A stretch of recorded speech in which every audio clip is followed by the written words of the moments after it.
So for journal number 9, uh, I wanted to focus on the question, how might Walter Storff critique Danto's view of art? How might Danto respond, and which view best aligns with my view? But also talking a little bit about some other questions, like about what Wolterstorff, I think that's how you say his name, Wolterstorff, um, what he thinks of the art world, and yeah, so my ideas are kind of all over the place, but um, let's see what I can say.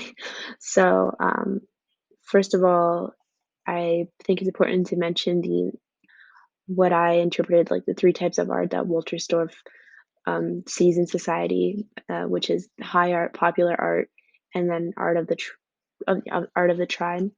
And so the differences here is high art is art used by members of the elite, popular art members of the non members outside of the elite, and then art of the tribe is art shared in common by both the elite and the non-elite. Um, and I think that's actually something maybe Dante would agree with. That I think he kind of views art as like there's a right. I feel like he thinks there's a right way to do art. So that gets kind of to my next point, where um, Dante thinks that uh, art has like an embodied meaning.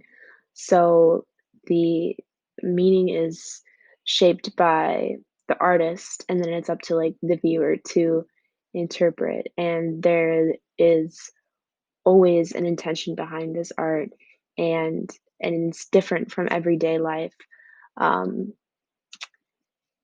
which I think is something that Walter Storff would disagree with, because he says that is um, it art is meant to play an enormous diversity in our lives, and so he says art is an instrument by which we perform diverse actions, such as praising or showing grief, basically evoking emotions and communicating knowledge. And so the contemplation of these forms of art are for the sake of delight. And so I think he sees art in everyday things, whereas Danto does not. He thinks that um, art pointing to another type of behavior is not what art is, uh, or art representing something else is not what art is. And I think that Wolterstorff would disagree with that. And additionally, Wolterstorff states that there is no purpose to which art serves, nor is there any purpose which it is intended to serve. And that is, I think, directly uh, or very clearly conflicts with what Danto says, how art um, is always meant to be interpreted. Like it always has an embodied meaning if it is art. Um, yeah. So one last thing, Danto also says that art has to be a material artifact. So it's a physical thing with actual properties, and I think that um, uh, Wolterstorff would also disagree with that, because I think Wolterstorff finds art in little things, like everyday things, such as, I don't know, like sunsets or something. Like I don't know. That's probably a stupid example, but um, I think their views of art are very different in that sense. Like,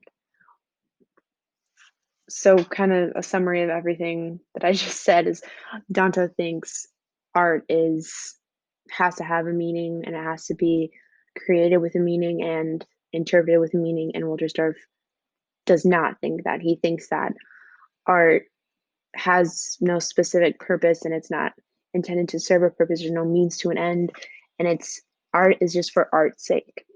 And for me personally, I think I, I know I agree with Wolterstorff.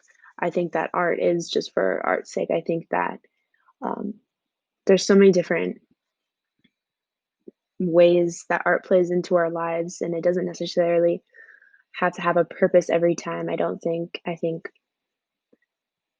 someone could look at something and say that has a purpose as art, and someone could disagree with that, and then, where does that leave you? I think that so agreeing with Wolterstorff, it's like, if you think it's art, then it is art. You don't have to think it is. There doesn't have to be an intended meaning. If you think it is art, then it is. And like I said, my thoughts are really jumbled, so I don't know if any of this made sense. But basically, all I know is that Danto and Wolterstorff do not agree on like definition of what art is, but I agree with Wolterstorff.